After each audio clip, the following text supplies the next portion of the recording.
Bienvenue sur votre chaîne préférée Akhbar al-Blad de Hassan Atlamsan. En Kabylie, Farhat Mehenni exprime sa joie de voir le terrorisme des généraux algériens dévoilé. Farhat Mehenni se félicite que les manœuvres terroristes des généraux algériens aient été dévoilées par le Mali. Avant d'attaquer ce sujet, et comme promis, je vous passe les paroles de l'intervention de M. Omar Hillel, le représentant permanent du Maroc aux Nations Unies, une intervention où il avait dévoilé le vrai visage des généraux d'Alger, comme vient de le faire le Mali. Mais avant d'écouter Omar Hillel, je voudrais vous demander de ne pas oublier de cliquer sur j'aime pour permettre une impression de la vidéo. Il s'avère que les vidéos des caporaux, de la presse, de la propagande des caporaux, les généraux d'Alger, sont mieux imprimées sur Google, de fait que les mouches électroniques cliquent énormément sur les vidéos, alors que pour les vidéos de Akhbar al-Blad, bien que des milliers d'abonnés regardent les vidéos, ils oublient bien entendu de cliquer sur j'aime et de partager la vidéo ou de laisser un message, ce qui diminue énormément l'impression que donnent les vidéos de la chaîne Akhbar al-Blad par rapport aux vidéos qui vantent les caporaux d'Alger. Toute ma gratitude donc à tous les abonnés qui n'oublient pas de cliquer sur j'aime. Je vous laisse avec l'intervention de M. Omar Hillel. Qui prétend défendre le droit et le principe, mais en même temps, il le viole. Si le principe de l'autodétermination est si cher à votre cœur, si cher à votre esprit, si lié à votre histoire, à votre ADN, pourquoi vous ne l'appliquez pas chez vous? Il y a un peuple qui existait avant l'État algérien, qui revendique son droit à l'autodétermination depuis des décennies, le peuple kabyle. Vous lui refusez ce que vous voulez offrir à des populations qui revendiquent leur marocanité. Vous parlez de peuple sahraoui. Pourquoi vous fermez les camps?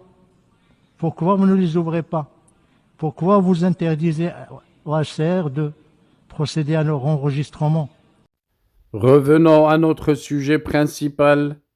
La rupture désormais consommée entre le Mali et l'Algérie était inéluctable en raison des manœuvres malsaines et devenue trop voyante du régime algérien à l'égard de son voisin malien, après que les autorités de Bamako aient déclaré nul et non avenu l'accord d'Alger de 2015. Les langues se délient pour dévoiler le visage subversif de la junte algérienne à l'égard de tous ses voisins. Le chef de file des indépendantistes kabyles, M. Farhat Mehenni, salue et trouve parfaitement justifiée cette gifle infligée aux généraux algériens par Bamako. La décision du gouvernement malien de rompre les amarres avec le régime algérien en lui tirant le tapis sous les pieds à travers l'annulation pure et simple de l'accord d'Alger n'a été regrettée que par le seul régime algérien lui-même, qui a réagi à travers des menaces de raviver la guerre civile au Mali, alors que nombre d'observateurs ont trouvé parfaitement justifiée la fermeté du gouvernement malien à l'égard de son encombrant voisin du Nord. Le président du gouvernement provisoire de la Kabylie et du mouvement pour l'autodétermination de la Kabylie, le MAK, Farhat Mehenni, s'est félicité dans un tweet publié le samedi 27 janvier que Bamako ait enfin compris le jeu malsain des généraux algériens qui ne voulaient que guerre et destruction pour le Mali, en vue d'en faire leur arrière-cour et un État vassal à l'image de la Tunisie actuelle. Selon Farhat Mhenni, le porte-parole du gouvernement de transition au Mali, vient de rendre public un communiqué dans lequel il dénonce les manœuvres et complots algériens pour déstabiliser son pays et nous apprend aussi ce que nous savions déjà depuis près de 20 ans. L'AQMI est un appendice des services secrets algériens. La responsabilité des services de renseignement algériens dans l'instabilité que vit le Sahel à cause des manigances des généraux a fini par devenir manifeste. Tout le monde a remarqué ces derniers temps l'activisme du général Djebbar Mehenna, qui depuis sa nomination en septembre 2002 à la tête des renseignements extérieurs algériens, a tenu de façon inexpliquée, mais trop voyante, à être présent au sein des délégations algériennes dépêchées au Mali, en particulier, et dans les pays du Sahel, en général. Le patron de la direction de la documentation et de la sécurité extérieure, la DDSE, a enfin accompagné en tant que numéro 2 de la délégation diplomatique algérienne le ministre des Affaires étrangères Ahmed Attaf en avril 2023 lors de sa première tournée effectuée dans les pays du Sahel, juste après sa nomination en mars de la même année en remplacement de Ramtan Lamamra. Plus récemment, la présence de Djebbar Mehenna lors de la réception de l'opposant malien Mahmoud Dicko par le président algérien Abdelmjid Tebboune le 19 décembre dernier à Al-Mouradia a ouvert les yeux aux Maliens. Ils ont finalement eu la certitude que ce sont bien les services de renseignement algériens qui manipulent aussi bien la rébellion Touareg du nord du Mali que les groupes terroristes affiliés à Al-Qaïda au Maghreb islamique, l'AQMI, une nébuleuse dont le père putatif n'est autre que l'ancien groupe salafiste pour la prédication et le combat en Algérie, nommément cité par les autorités maliennes comme le bras terroriste des généraux algériens au Mali.